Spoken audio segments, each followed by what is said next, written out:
Hi, I'm Olivia Sayward, and my website is www.whiterabbitjourneys.com. You can see it right here. Today, I wanted to talk a little bit about feeling crazy after a session.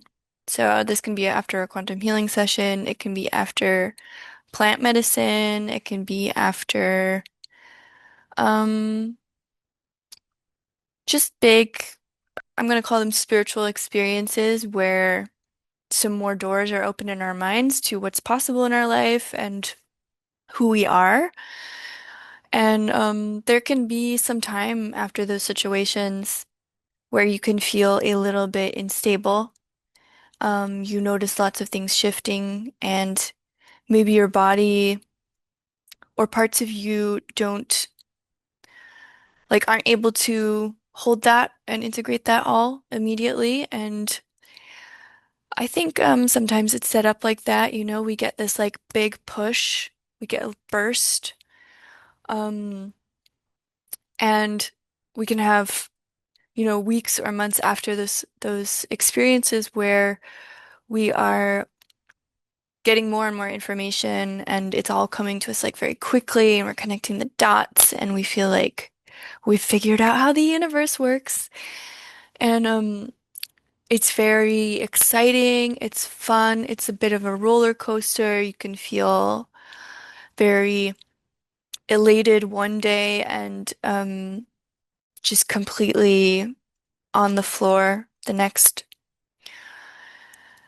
And so basically I'm making this video just to say that this is something that can happen and that it can be part of the process and that you probably aren't going crazy.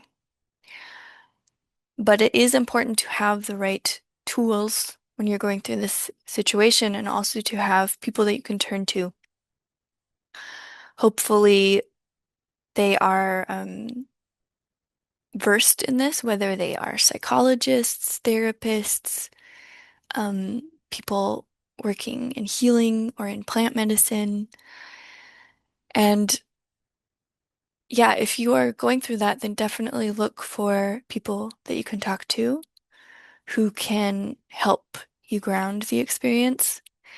Um, that period of time can also be coincide with a lot of being alone and needing alone time.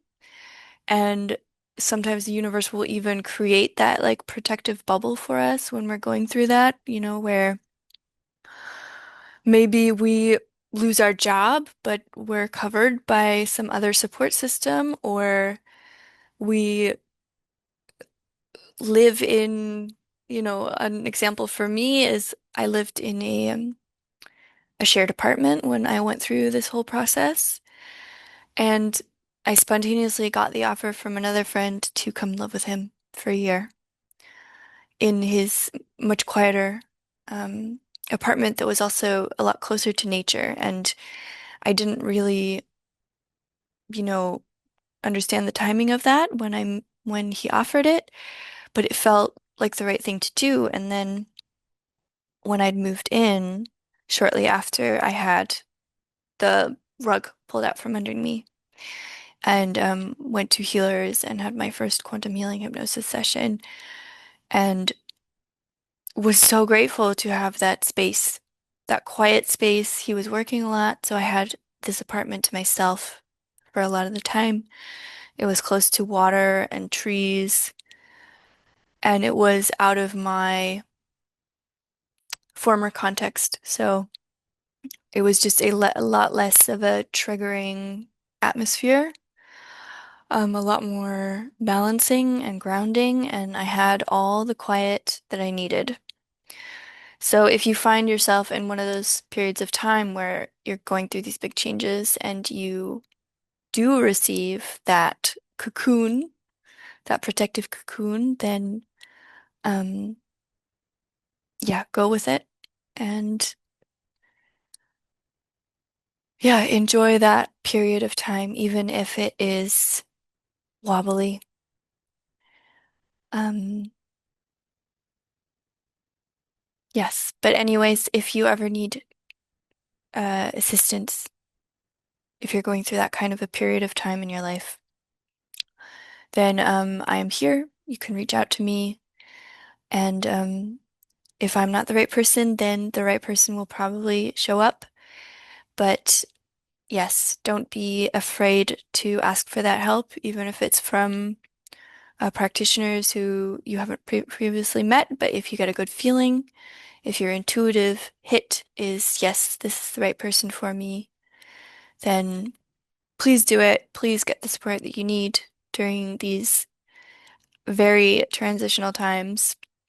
And even if we may have gone through, an awakening experience or a big activation period, I'm sure that many of us will go through smaller but nearly as strong situations in this year, in the next years, maybe in the recent years that's already happened. So, yes, that's my 2 cents about this subject, and I hope that this was helpful. And I wish you the very best with your journey.